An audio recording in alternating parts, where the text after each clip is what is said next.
Hey everybody, how's it going? Hope you're having a lovely day. Sorry I haven't been available recently. I've been busy restructuring and reorganizing my business from scratch, and it has been taking a lot of my time over the past few weeks that I have not had to do a lot of other things. So I wanted to read an email that I got from you all today, and instead of just pile on, I wanted to try and turn this into a conversation because I'm always open to the idea that I am wrong. I do get things wrong from time to time.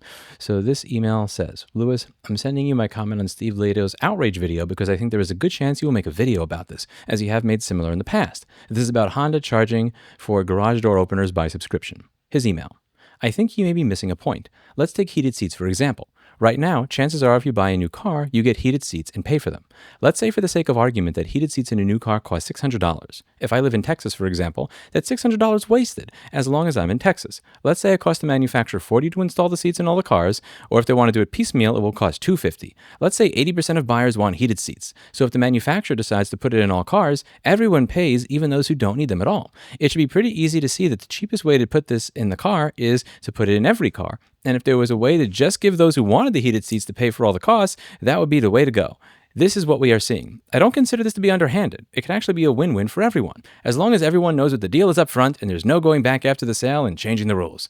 So I want to find the email that I sent in response to this and read it to you because I want to ask for the audience's input. Firstly, I fact-check things before I make videos on them, so I'm not making a video on that topic because it is false. If I can't write a wiki article on it, I don't have the information to do a video on it. He's referring to a video done by Steve Lehto where he was talking about some news story about Mazda having some sort of subscription for garage door openers. I don't remember the exact thing. I researched this last week to figure out that this would have just not been a good topic altogether because it didn't meet the sourcing standards for the Consumer Rights Wiki. And if it doesn't meet the sourcing standards for the Consumer Rights Wiki, it's not something that I feel like doing a video on. This is why I love the discipline of having to make an article before every video. But the thing that really that I noticed more than anything else about this case, and what I commented on Steve Lehto's video, the issue, and for me, he got it wrong, and he admitted it in the follow-up video. I'm not saying that he didn't get it wrong. The issue is not that he got it wrong to me; it's that what was said was plausible. That everybody read this and thought, "Oh yeah, go figure, another one bites the dust." And that's the point that we're at in our culture now, and that's what I want to try and attack with this email. More importantly, what you've said is, in my opinion, complete bullshit. Because if it were true, cars would not be getting consistently more expensive. They're not making the car cheaper for you by doing this. And if you apply this argument continuously to everything, then you don't really own many of the things that you've technically bought and paid for, even if you have purchased the physical hardware, which I am not okay with. And likely you would not be either. Can you imagine a stove with 6 burners, where only 4 of them work because most people only need 4 burners, unless you pay to unlock them? An air conditioner with a high flow button, whose high airflow mode only works if you pay more, even though the blower, the air handler, and the compressor was paid for in full. This is a software issue, not a hardware issue that I'm going to use as an example here. So it's not the best example, and I realize that. But it's the best that comes to mind opening my email inbox at 6:30 in the morning. Look at what Tesla did with autopilot recently. Autopilot used to come with the car, and you had to pay if you wanted full self-driving. Full self-driving continuously went up in price, even though it's so bad that they repeatedly tell you in the fine print that you must pay full attention to the road. And basic autopilot is no longer available on newer vehicles. It has been rolled into full self-driving, which has gone from its price going up every few years, just being a subscription altogether. Did Tesla lower the prices of their cars considerably at the same time that they stopped giving you autopilot along with the vehicle? No, they make more money when you pay for stuff that they used to offer you with the car. And the same is true if you trace it back with all these other features. Name one automotive manufacturer that started offering these things as a subscription that lowered the base price of the vehicle after offering it as a subscription.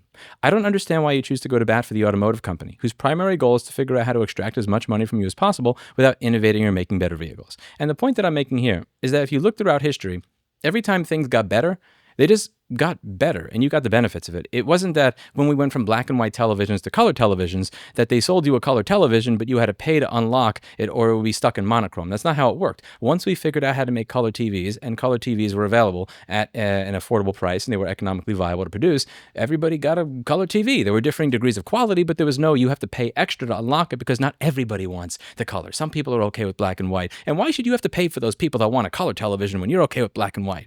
The phrasing of it almost makes a little bit of sense unless you look at how progress has worked for the last few decades, the last 50 years, the last 100 years, the last several centuries. And what I've noticed time and time again is every time I see this argument used, I don't see this argument used in an industry where the prices are going down. So here's where I'm going to open this up to the audience to tell me that I'm wrong, because I'm always open to the idea that perhaps I am wrong. Can you tell me of cases where this has occurred, where these things that were used to be included are now locked behind a paywall of some sort, where you have to break a digital lock to get access to what you bought and paid for, where you actually do get the device cheaper? Can anybody point to an automotive manufacturer that's done this where it's cheaper? We're like, oh, look, the 330i this year has a base price that's $5,000 than last year. The Cadillac CT5V is $4,000 less this year as a result of this. Has this ever happened? Do you notice this? That at the exact same time that you have this trend going on of everything becoming a subscription and everything trying to nickel and dime you inside of your car, that it just so happens to be that the cars stay the same price or continuously get more expensive? Because that's what I'm noticing. And this argument would hit more to me if there were verifiable examples that you could point to across the automotive spectrum or across the spectrum in general where everything was just getting cheaper and better. But I don't see things getting cheaper and better. I see them getting less reliable, shittier, and costing the same amount of money or more money for what you used to have. All I would ask is that before you go to bat for the company, just do the math on some of these things. And again, the problem for me is not even that Steve Lehto got something wrong. I'm not trying to let him off the hook if he got something wrong. It's that the story that he told was completely believable by everybody. Like 20 or 30 years ago, there may have been a lot of fact checking that went on.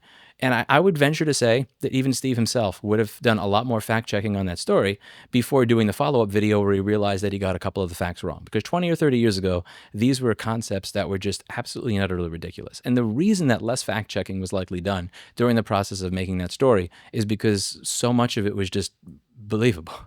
And the problem that I have with our modern society is not even that he got it wrong or that people got it wrong. It's that we live in a world where what he talked about was believable. Let me know what you think in the comments down below. Do you see cars getting cheaper as a result of them having more digital locks in them and more of these features than they did 5 or 10 years ago?